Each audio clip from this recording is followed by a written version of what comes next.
It was Edward Sapir who said that nonverbal communication is an elaborate secret code, written nowhere, known by none, and used by all.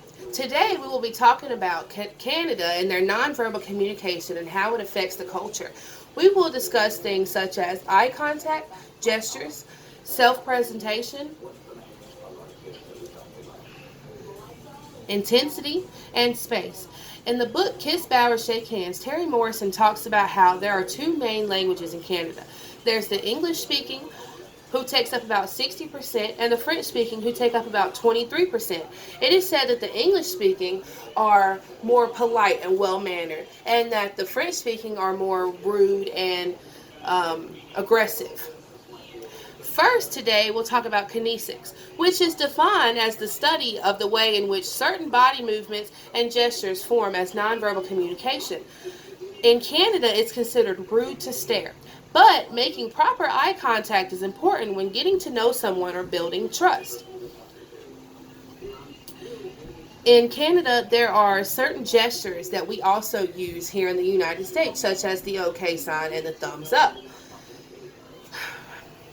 And in Canada, people are more direct. There's no beating around the bush or trying to save somebody's feelings, because they prefer facts over feelings. It is also considered rude to point fingers, but if you need to point at somebody or something, you can point your head. Also, like in the United States, a firm handshake is the proper greeting, along with a hi, how are you doing, which is not a time to discuss personal ailments. It's basically just, I'm fine, how are you? Next, we'll discuss self-presentation. In a business setting, men are supposed to wear suits and women should dress in either pantsuits or dresses. Women shouldn't wear flashy makeup and accessories should be conservative. It is better to be overdressed than to be underdressed. In a business setting, there shouldn't be perfumes or aftershaves worn, as they are seen as ways of trying to cover up body odor. When you're invited to someone's house, it is customary to bring a gift such as flowers, chocolates, or wine, the same as in the United States.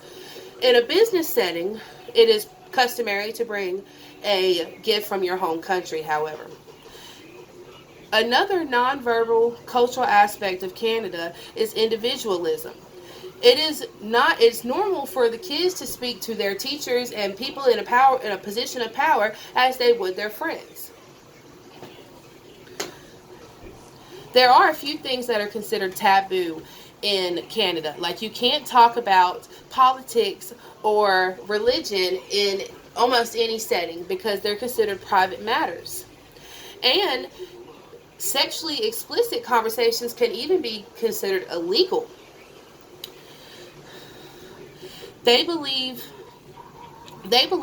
that their elders and their handicapped should be treated with more respect, the same as we do here in the United States. And depending on which province you're in, whether you're in a French-speaking or an English-speaking province, you have to make sure that you know the rules of that province, because in a business setting, there are certain rules if you're in a French province that you have to write certain titles and things in French. So that it's just respecting the culture differences across Canada is obviously important. Today we've discussed the different types of nonverbal communication that exist in Canada culture. We've learned that when it comes to kinesics and self-presentation, Canada and the United States are actually very similar. I think a lot of time in society we forget that not everyone is from the same culture. We have a mix of people around the world, and the most important thing we can do as humans is to be tolerant and respectful of those cultural differences. We don't have to understand why someone feels the way they do or does the things they do to respect the fact that they feel that way and that they do those things. Canada isn't a country with huge differences from the United States, but it did give me a lesson in respecting other cultures, and I hope one day I have the pleasure of traveling to visit the culture I've spent the last few weeks researching.